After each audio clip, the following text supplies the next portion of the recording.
All right, welcome back to another episode of the RealEdge podcast. Mark, good to see you. We're joined today by Brian View of FinLocker. Brian, thanks for joining us. Happy New Year. You as well, Brian. Mark, one of the things that comes up whenever we jump on these podcasts, whether we're talking to our colleagues in the industry, professional athletes, one of the things that comes up is competition. And I thought, what a better place to start with Brian.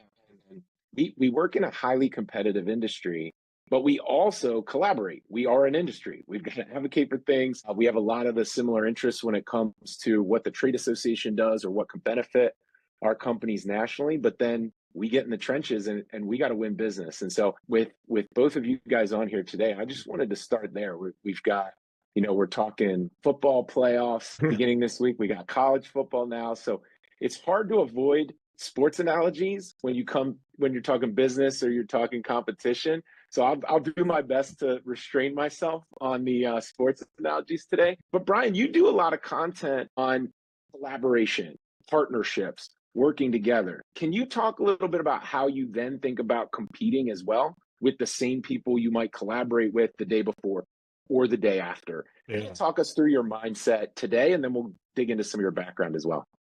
Yeah. So, in today's world, I would say for the most part, the collaboration is authentic and it's genuine and it's for the good of the whole, right? Whether that's industry or it's the consumers that we all serve at the end of the day.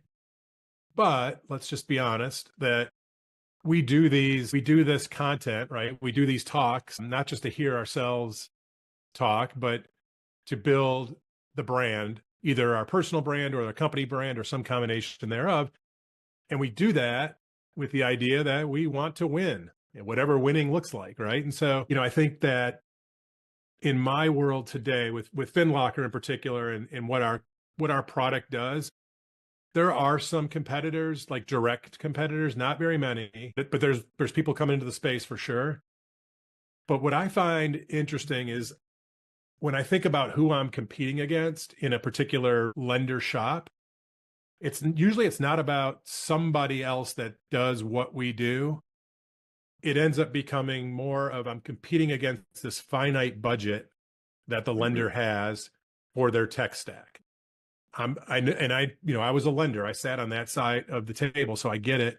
And so for me, it really becomes a matter of where I have to show enough value in our product that this lender will remove something else from their stack to make room economically for my product. And I don't always know who I'm competing against. Now, a lot of cases I never know. And so that makes it really interesting when you try to position your product, your service, the value that you bring when in my case, when I don't necessarily know who I'm up against. Yeah, Mark, what do you say to that? Like competing against your other companies that are directly trying to steal your business versus competing against something like the lender's attention or the status quo or whatever budget cycle we're in. How do you look at it when you think about it for Silk Title? It's coming at it very similar. I mean, I ironically was just on a phone with a competitor of ours before this podcast, and the industry's so big, but it's actually so small, right? And the reality is good competitors can still gain the same market share by collaborating and doing things where the industry needs to go.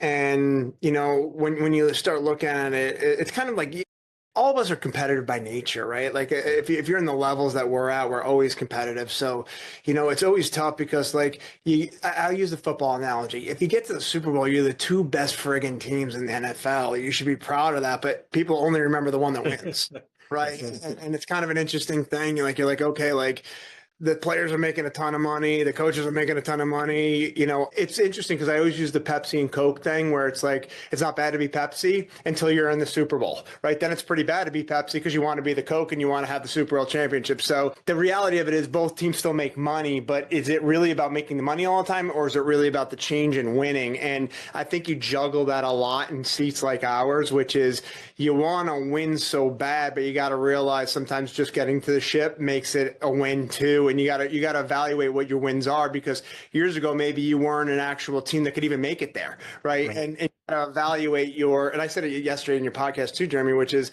to win the war, you got to win the battle.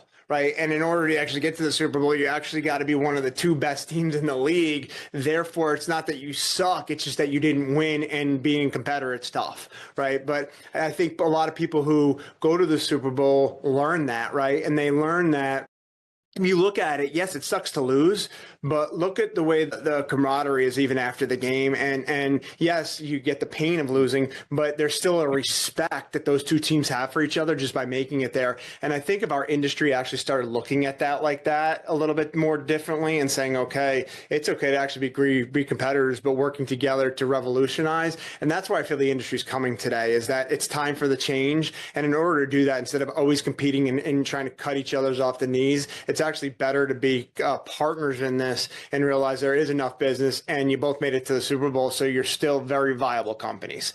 Right. I could be wrong, but that's how I viewed this over the last 24, 36 months. Yeah, Brian, you mentioned going back and having been a lender, running origination and production, as well as now being a technology leader. Can you talk about what Mark just said, going back even further? Have you seen it change? Have you seen it change from then till now? And sort of what are you drawing from that about either the industry or about what we can look forward to in the next year? Yeah, I don't know if it's change as much as what I do see today, which I saw 5 years ago, was a segment of the market, a segment of the players in the market that have always been collaborative to a certain degree, right? And then there's always been a handful of players in the market. We're in Detroit, so two of them might happen to be pretty close to us right now. Where we are. And Jeremy, for one, Yeah. that, at least to each other, they're definitely not collaborative. I'm not sure that they ever will be. And at least one of them is generally not overly collaborative with the rest of the industry. And so I think if we can take away a few of the players and then think about kind of the, call it numbers 3, 4, or 5, 6 down, then I think there's definitely there tends to be more collaboration. And then even, where the rubber meets the road in our business is on the street, right? It's really where the loans are getting originated. And then that's the loan officer, the individual loan officer typically that's driving that. That's where I probably see more collaboration is across the loan officer community. And I see that in the form of these coaching communities where loan officers from, that are wearing different jerseys, right? To go back to the sports analogy, are in the same coaching community. And they're truly masterminding, and some of them are in the same markets. And so it's interesting to me to see that dynamic where really the street level is where the competition happens and where the wins happen. And I feel like I see more kind of collaboration there than I see anywhere else. That's an interesting point, because one thing that you think about is, from our seat, you always try and look at it from, okay, like try and get to the decision maker. But you actually got to listen to the line level to understand what the decision is going to be. And I think a lot of people just go after what they perceive as an SVP, EVP, and higher. And it's like, yes, they may be the final decision maker, but there's a huge amount of team underneath that you got to understand their pain points. And if you listen to that side of it, it actually allows you to bring in what it is that they're desiring to do. And you can actually bring your product to life better than if you're always just listening to, okay, this is our initiative. The problem with it is, in the world we live in, is everybody has an initiative, but they don't really know how to execute on that initiative, and they don't listen as well as they probably should to understand what the pain point is, right? And in this market right now, with the consolidation and the amount of LOs going out of the business, now it's the cream's starting to rise to the top there a little bit, and you got to really even listen more, because it's no longer a bitch session. It's about, what do I really need? Because these people have had to survive this, right? And the bitch session was, I couldn't do it. And there's that 25% that's out there that is no longer there. Now it's even higher. And if you're not a company listening, you're gonna have the challenge. You could have the best product in the world. It's how you implement it and how you bring it to market. Yeah, that's such a great point. When we went to market, for the first time we went to market with our current version of our product, this consumer financial fitness experience, our focus was at the C-suite. and aligning with initiatives. And we struggled with adoption because adoption has to happen at the street level where the consumer is, and the consumer is where the loan officer is, and vice versa. And so about 18 months ago, it became very, very, very obvious to us that yes, we had to sell at the enterprise level, but then we had to sell again down to the user level. And so we shifted our initial focus differently and started talking more often first with the street level, with the producers, which allowed us to assess, as we were going, assess any product enhancements and tweaks that we needed to make. And so I think for the companies that are out there, depending on your product and your service, if at the end of the day, if you're reliant on, in this case, loan officers to really be your enablement, then start there and listen there first before you put a lot of work into the product, because you're going to end up having to undo and redo stuff.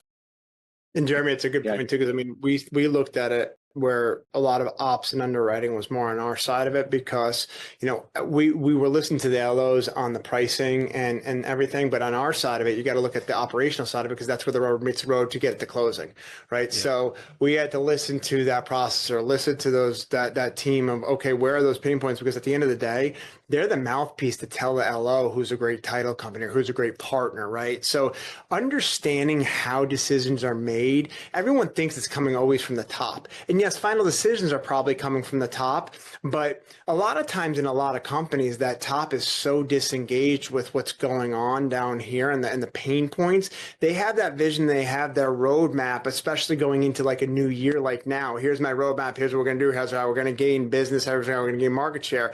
That's all great, but then you also got to listen to the people that are actually doing it and producing this in order for it to be successful. And I think there's a gap in that a lot of times. And one of the things I learned over the last few years too is, you look at it where a lot of these mortgage companies and title companies and everything, you want to give the entrepreneurial feel to that loan officer. Well, if you're doing that, you got to listen to them, because they think that they're being given that idea that they're running their own little business there. Well, if you're going to really do that, you got to do it in all facets. You can't just do it as saying, okay, well, run your own business from your commission standpoint. You got to run your own business then and work together with how do they have success in order to receive the outcome, which is that commission and their success monetarily. Yeah, I think you've identified one of the major pain points I hear from startups and new technology companies trying to get in the business, which is really understanding what that hard work of mapping an organization feels like.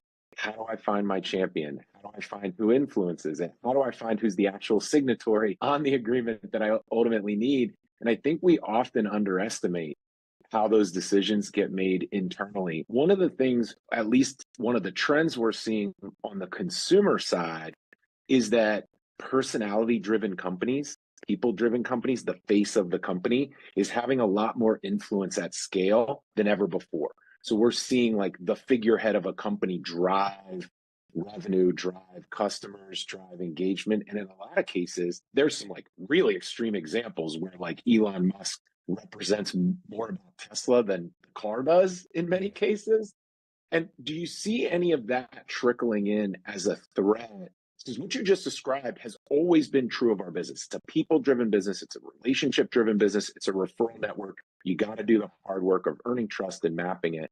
Do you see that technology is giving people, for lack of a better way to put this, a chance to scale personality, to scale people, so that there's actually a threat to that local network, that local person, because you can now kind of get the personality of a brand out there more? How do you see that affecting differentiation now, more so than before?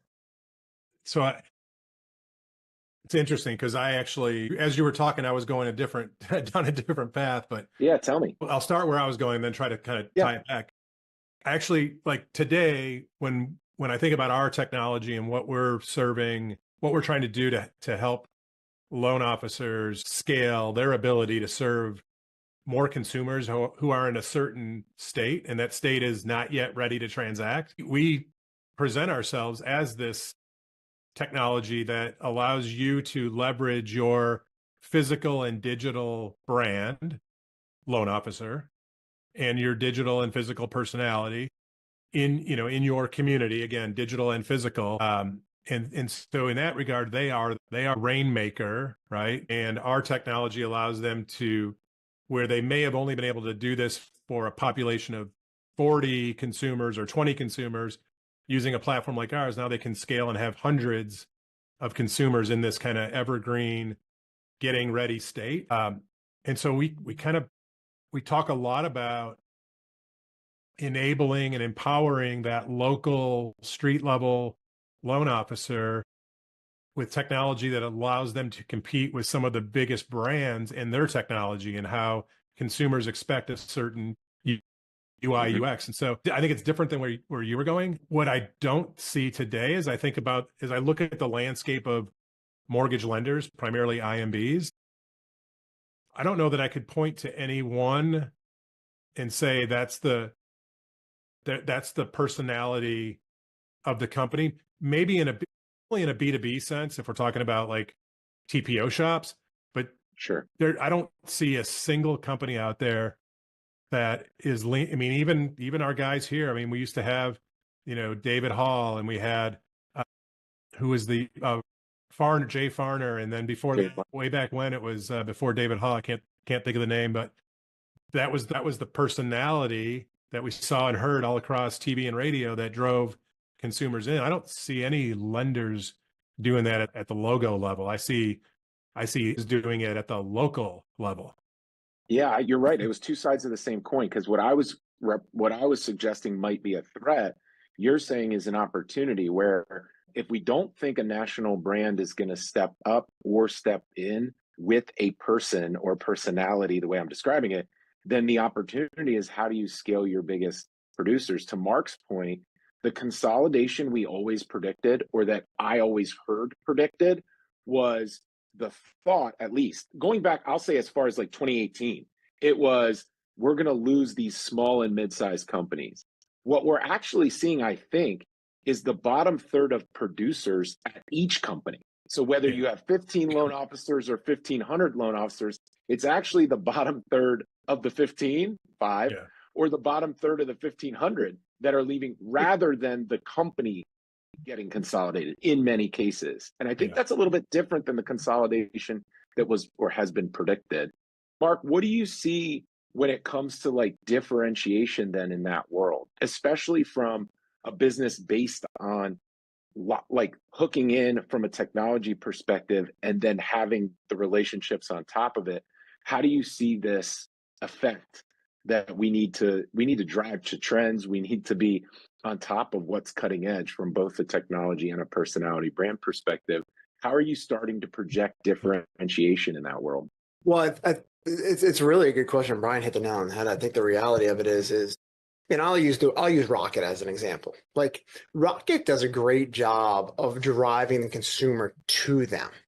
Then it's the LO job. So you got two personalities. You got, hey, we need to get the business in the door first. Then you got the interesting thing that's going to come up, and data is going to come into this. You can actually take the data and take that persona of that borrower and link it to the right LO based off of attributes. And if you do that properly, now all of a sudden the main brand of Rocket drives the consumer to Rocket, and then it's the individual's job to then align with that consumer to keep that consumer in your funnel. Where do most companies fail? They fail to keep the consumer in the funnel, right? Like, and it doesn't matter if you're consumer direct shop, it doesn't matter if you're retail, they fail to keep the consumer engaged with them through the cycle journey, right? And say, okay, how do we get them to their end result? And that's where everyone's so concerned even over the trigger leads, right? Like, the reason why they're concerned about it is the loss of business. It's not because the trigger lead is a bad thing. And the funny thing is, you see all this stuff out there right now, and the reality in the trigger lead side of it is, if you think that Experian, Equifax, and TransUnion don't already have the solution to that, CFPB just came out and sued them today. Do you think the big three are really going to be like, yeah, we're we're going to let go of some of our largest revenue. No, they're already looking at the alternatives to it, right? So instead of worrying about the competition and what the triggered, let's worry about how do you retain your funnel, right? And I think that's a bigger piece. I think a lot of people start worrying about the wrong things. And to me, let's worry about how do you change what's happening and understand the why. Why did that person leave? Like, why did they leave your ecosystem by being triggered by somebody else? And it's not rate. Like, everyone's so consumed on the rate. Like, in this day and age, it's rate is the rate is the rate. Like, if you're that far off, it's easy to justify, right? But people aren't that far off. The reason why somebody leaves is because they didn't tell her what the process is going to be like. It took too long. They thought it was getting closed at this time. It didn't get closed at this time. They didn't tell them what the cash out was, didn't tell them what other fees could be in there. That's the original CD of the disclosure ends up being a little bit different. So that triggers them going somewhere else. It's not a trigger pull on a payoff, right? That's going to happen. It's really likability and relationship. And I think where if you take this persona and said, okay, company's role is to drive the consumer into the ecosystem, but then it's the individual to keep the consumer in the ecosystem and close. Right? You see it very well on the servicing side, right? Like, why is everybody buying the servicing rights? Because they want the consumer data, right? And they understand that why is Mr. Cooper doing what they do? Because they want to know they have that consumer locked in and they know that attribute, right? It ain't about rate. It's about experience, in my opinion. Yeah, I like differentiating on experience because that makes data simply a subset of the experience, either a tool or an avenue or a way that you use it, rather than what I think a lot of people say, Mark, or maybe a lot of people get wrong in what you just said, is making data itself the differentiator. Yeah. And I think we've all agreed or said enough that it's not. It's how you use it. Jeremy, look what Brian has. I mean, I would bet you if the lender used the data more effectively and really focused on streamlining their process, they'd close more loans, right? The other thing too is they don't nature the person when it is denied because of one thing. They say, oh, not a loan. The loan officer moves on to something else. Do you know how much data is sitting in mortgage companies of loans that didn't close that could really, if nurtured properly and managed the data properly, those attributes change over time. People's situation change over time. So instead of having to go acquire that same lead again or a different lead, why are people not nurturing their own pipeline the way it should be? And if you look at where the biggest revenue pieces that people are missing out, it's the thousands upon thousands of leads that they've. You must have been listening to one of my calls today. I had a lender tell me today that in 2024, they issued somewhere around 11,000 pre-approvals and closed somewhere south of 3,000 loans. So what, now you have 9,000 leads. You're telling me you couldn't do something with 9,000 and even get 1,000 of those leads to close in 12 months and coach that borrower as to what to do? That's the biggest opportunity in the mortgage space, in my opinion. Agree. So I love that because that's the headline for me is like, we talk a lot about advice, mindset, all these different things. This feels to me like a very specific thing. So Brian, let me put it back on your experience with what Mark asked. Why is it so hard? Why is this so hard for lenders? I mean, if I was sitting in a lender when I often had my hand up. Let me work on it. Let me work on that. I wanted to find the problems that were the most valuable. Is it something about sort of institutional silos? Is it something about the difficulty getting access and visibility to the right people? Can you talk a little bit about, as specifically as you can at least, about what tends to hold people back? Yeah, I think we have to look at it.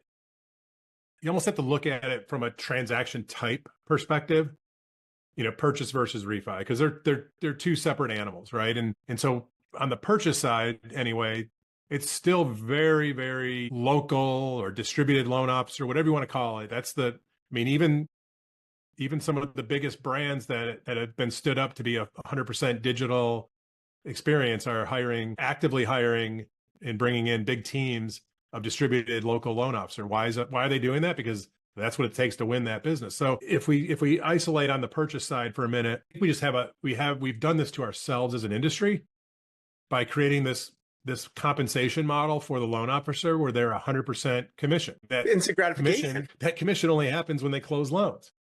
And so if you put, if you have 10 consumers hit a loan officer's storefront, digital or physical, and 7 of them are ready to transact, 3 need some massaging and hand-holding and some nurturing over time. Most LOs are going to just kick the 3 to the curb, focus on the 7, and then get on to the next 10 new ones. And that cycle repeats and repeats and repeats.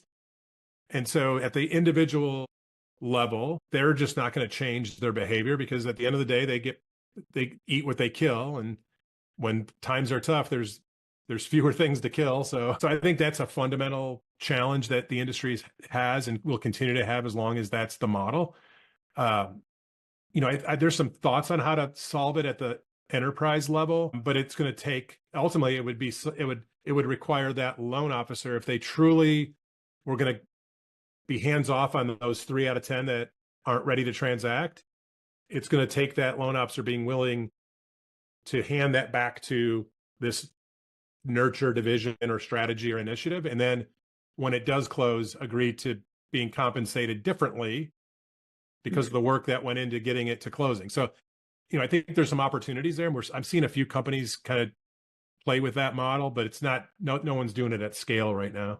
Well, I think one of the things that has always plagued the ability to change into something that flexible is that each of those groups specialize or use technology that wasn't necessarily always consistent. How you deal with a real estate agent, how you deal with point of sale, how you deal with a purchase flow versus refi versus all that. And I think you're right. If I was thinking about it from a mortgage lender's perspective, the more you can keep the infrastructure consistent and build smaller, more flexible teams around those use cases, we actually might see what Rocket was working on 10 years ago, which was individual tasks get shot off to individual units. In the next 10 years, it's actually customers get pushed into those smaller groups that are built to solve that customer's problem rather than tasks. So I really like this idea. At least I'm innovating it on the spot, I suppose. But just like, how do you do that? How do you get a customer to the right sort of pod that knows how to solve that customer's problem, but everybody's using the same infrastructure? Everybody's using scale. That to me is a much more interesting problem to solve if I was a mortgage lender. Well, what's interesting too is, and no one wants to answer this, is like there's still been purchase business over the last 3 years. Yeah. And do you know how many of those people need to pull the equity back out of their house because they blew it all. They blew their entire savings to buy the house, right? And now they own a house and they have issues, right? They have stuff they got to go spend money on, right? And people don't realize that 20% really is now 30% because of appreciation or whatever was happening. People aren't getting outside the box. They really have this one trick pony way of doing it, and they're not thinking and being creative and utilizing data to understand it, right? And I think if people started doing that, and again, maybe you're a 620 credit score, but you need to be 680. Okay, well, what can we do to get there, right? And it doesn't need you don't always need to go to credit repair company, right? A good loan officer knows what you need to do. Credit utilization is one of the biggest issues, right? Okay, just get your credit utilization under 30%, and here you go. Your score just went to 680, and you now just qualified, right? The problem is people aren't taking that time. And Brian, you brought up a good point, which is, okay, your loan officer's typical ADHD. They're just in it for the minute right now. Well, what if you took that and you took some of your money that you made on that loan and you had, I don't even want to call it a retention team. You had a team that was there that not compensated the same way, but they're there to nurture the borrower to get it, and then they kick it back. And yes, that loan officer is not going to make the same commission as they would if they hunted and gathered it out of the gate, but you split that commission or you do something where it makes sense. Now the company benefits and the loan officer benefits, and now you have a team that they're not your typical loan officer. They're a team that has more time, wants to take more time, and they're compensated not to cold call. They're compensated not to build a relationship. They're compensated to build a relationship after you got them in the door, because there's a lot of people that don't like the cold calling aspect of it. There's a lot of people that don't like the hunting and gathering aspect of it, but they are good salespeople, right? They can sell. They just don't like that aspect of selling. So create the mousetrap that allows you to do that and understand it goes back to the statement that Brian made earlier, which is you only have so much money on text, so you got to try and convince people. Well, if you only have so much revenue, also understand, okay, take that bottom feeder loan officer. Maybe they're not a bad loan officer. Maybe they just don't like cold calling. Maybe they don't like the art of of hunting and gathering. Well, maybe that person can go over here, and so what? You pay them a $50,000 base salary, but they are nurturing because they are that type of person, and they make you $1 million, right? Yeah. So they cost you 50. People aren't thinking like that right now because it's just stuck in the same way we've always done it. Yeah, one of the things that you reminded me of was this competition quote that I used to use a lot in my innovation teams and my strategy teams, which was from the CEO of SoulCycle, when they asked her, how do you compete with, whether it's at the time CrossFit or P90X, and now increasingly you've got all the different spinning, rowing, boxing, all the different things. How do you think about competing? And she said kind of what Brian said earlier, which is, I actually compete with Netflix, because if you're on your couch, you're not moving around, and I need you moving around. So I don't think about competing with other styles of exercise. I'm competing with getting you off the couch. And then once you're off the couch, I get a greater share of business. And I think that reminded me of how we're talking here about competition and differentiation. So I really appreciate that. To me, this is, one of the more practical ways that we can tell our audience to be approaching their business either in this coming year or future. Any closing thoughts, Brian, from what we talked about on your advice to your potential business partners, lenders out there competing in this way? Yeah, I would use the SoulCycle story there, because it's the same for loan officers, right? As a loan officer in your market, you compete with other loan officers, no question. What you have the opportunity to win with is getting to consumers in your community, again, physical or digital, as early as possible in their financial life, and start to build a relationship that's centered on financial education, financial preparation, with home ownership as the objective. And yes, it's a long game. Yes, you're going to have to invest time, money, effort into this long game. And maybe it's going to be 30% of your time that has to go to this strategy. But imagine if you started doing that 5 years ago, what your business would look like today with all those people that you've built this 5-year relationship with. Do you think they're going to go choose another lender over an eighth in rate? Not a chance. These opportunities there for everybody. And instead of Netflix, it's you gotta kind of, I'm not telling you to get off the realtor referral model, because that's still very viable, but go find an opportunity to have a true direct source of incoming business and leads that are going to have a long tail to nurture, because you can win there, and you can win for a long time. The hybrid model is going to be where it's going to come to, right? It's going to have to, because the data that's out there is going to force that hybrid model. And I couldn't agree with Brian more. And at the end of the day, think about it. If you go back to some of the sports analogies, how many players stay on the same team forever? Right. How many times do they suck at one side of it and then go somewhere else and they break out in banner year, right? And I think what everybody's got to start looking at is, it's okay not to think the same way anymore. It's okay to go against the grain. It's okay to go against what everybody's been doing, because that's the definition of insanity. And what we're going to start seeing is what people are doing are not going to continue to keep up. It's what happened with Blockbuster and Netflix, right? And there's going to be the same paradigm shift in the mortgage industry. And the other thing too is, a digital experience does not mean no relationship. And I think that's where people are starting to get this wrong, which is, a digital experience just means it's coming in a different way. It still requires a human being to continue to nurture that relationship. It's not going to be click button, get mortgage, right? We're not there just yet. And it would be and because of the asset and how large of the transaction is, will it ever get there? I don't know. Maybe it does, but we're not there yet. So realize where we are today, realize what it means, and how do you get there if that's what your goal is, but realize you still got to deal with the now. And digital just means how you're bringing that consumer and the experience they're having through that journey. It doesn't mean the relationship means no human interaction. And you got to understand your consumer too, of, okay, that consumer wants more interaction than this consumer. consumer. This consumer wants more interaction, but they want it through digital transformation. This consumer wants the phone call. This consumer wants this. Like, but that goes back to taking the attribute of that consumer and linking them to the right loan officer and understanding that, right? So I think that is where we are starting to see the paradigm shift. And Brian, you said it, there is a hybrid coming, and you can't just be a one-trick pony. You got to have both facets going at the same time, and realizing if you do that too, your pipeline's actually getting larger, and you got to continue to nurture that pipeline through the journey. What people don't realize is a loan is a journey, right? And the journey experience, if you manage that journey properly, you're going to even have more business with better outcomes and a better experience.